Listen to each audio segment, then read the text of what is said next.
I'm not doing this to be one of those motivational speakers, but basically the thing is that I've learned to never be afraid to start over. Never be afraid to hit the reset button. People are so concerned about living one lifetime, but in reality, if you do this thing right and you're not afraid to start over, then you can hit that reset button multiple times.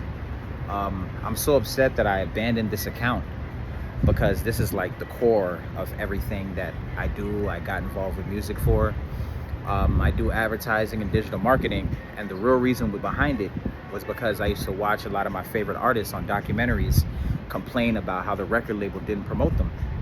So when it was time for me to go to school, I was like, well, the music part I got taken care of, so no need to study that. But I could study the marketing part, so I would never ever complain about being promoted, you know? So as I transitioned from an artist to engineer and manager and whatnot, basically I did the record label, or I started a record label. Not really to start a record label, but more so to provide opportunities that I saw missing in a lot of other record labels, because people would start these companies and things like that, but it would look cool, but they weren't actually doing the things that an artist necessarily needed. And in my artist journey, I used to always think that I kept running into a brick wall, but in reality, the blessing is all those things that kept happening, they ended up becoming strengths, because I was able to see the pitfalls, I able to see the up and downs, you know? So after this journey, being able to get to a point where I'm able to have an artist on tour, something that I dreamed about at one point, after that, it's like kind of starting over, because it's like, okay, you know, the music business is a what have you done for me lately in business, you know? So I like to share like different stories about the journey, you know? I mean, part of it is to motivate others, but then also like it's a form of self-therapy as well too, because you know, sometimes you kind of forget where you came from as time goes on and whatnot. So it's a humbling experience as well. So I like to share the journey of CDs and just having something in your mind that you believe to be right and true, and sticking with it, even if it sounds crazy. That's happened plenty of times with myself, you know? So a long time ago, when I was at the recording studio, we had a holiday party. And let me move this over here so the sun's not blocking or too crazy. And basically somebody gifted me a vinyl. And I was like, wow, like vinyls are becoming a thing now. Like I remember it being like, you know, old media and whatnot. So when I started doing research after getting that gift, I saw that there was a bunch of vinyl stores in South Florida. So obviously with the marketing in mind, I was thinking like, wow, well, if there's a store, that means they're paying rent to keep the lights on, they're paying staff. So it only makes sense that there's a client base. So with that in mind, during the Spotify era, I was like, okay, well, maybe if we do physical media, we could reach people in a way that maybe other people haven't reached anybody, you know? So I immediately went to work. We had a CD that was on SoundCloud, and I made a ton of CDs, and I would take it to all the vinyl shops. Those vinyl shops, they had cassette tapes, they had CDs, they had all types of physical media. So I was like, okay, music fans must come here. But surprisingly, they weren't as receptive to taking in the CDs, even though I was giving them out for free. I had like a little box display case. So anyways, I would bring them to all the vinyl shops. They were like, oh no, we don't do the giveaway thing. I was like, all right, cool. So I'm stuck with a trunk full of CDs, and I was wondering like, okay, I have all these CDs, like what should I do with them? So I thought of all places that maybe music listeners would go to.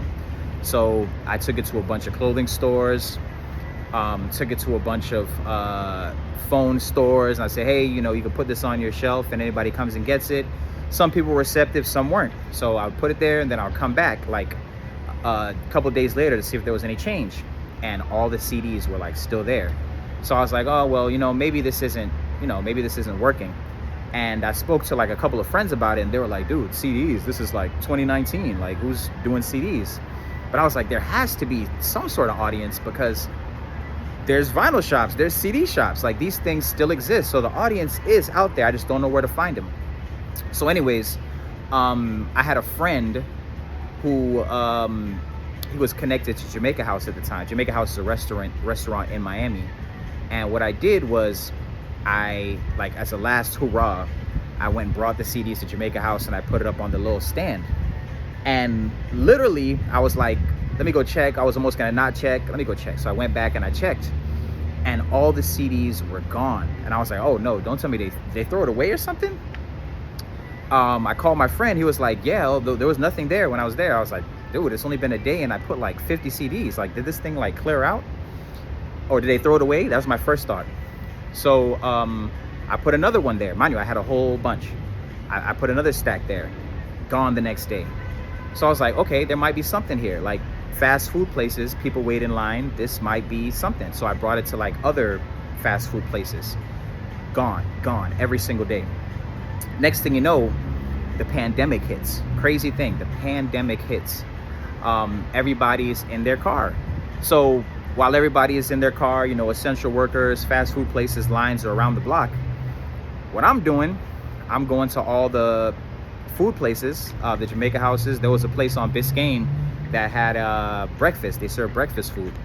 And I put the CDs up there. And basically, like I said, sometimes hours later, I just drive past, gone. And I was like, wow. So I just kept getting CDs printed up, put them there. You know, hopefully this could, like, you know, create the buzz or whatever. So messages came in, you know, people were like, yo, I checked out the music was great. Phone calls came in, it was great, it was dope. However, the world was shut down. So people were listening, but there was not much that we could do with it. So I just kept fueling it as much as I could until pretty much all the money to invest like ran out. And I was like, you know, this is the best I could do. You know, maybe we just close this book and just try something else.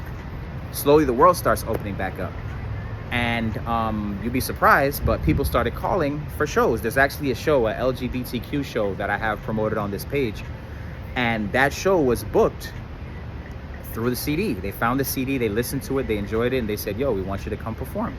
So there was a couple bookings that took place out of the CDs, nothing major. But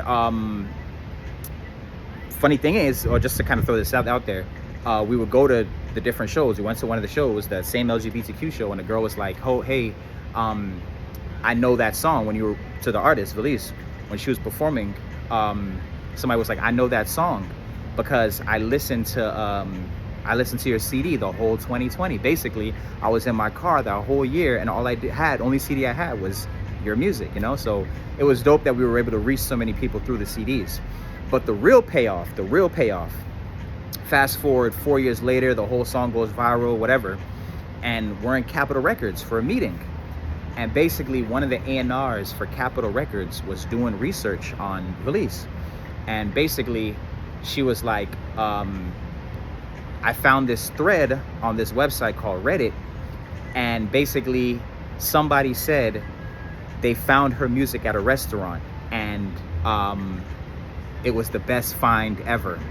And then the girl Capitol Records was like, to think that like they found a CD. Mind you, this is like 2024 now, and they're just thinking like, wow, how did they find this CD? But at the moment when we needed it the most, which was meeting with the major record label, that was something that was the real big payoff, that it was able to reach people, or reach that person who posted it on Reddit. So when the major record label did their research, they were able to see that we were doing, you know, a lot of work and whatnot. So Capitol Records was supposed to be home, but unfortunately the CEO stepped down. So still free agents and whatnot, but at the end of the day, that's one of the times that I could see that a seed planted so long ago, it grew into a tree that bared fruit that was very much necessary at that time. So I thank my old self for sticking to my gut and knocking on doors that wouldn't open, because it paid off at the time that I needed it the most.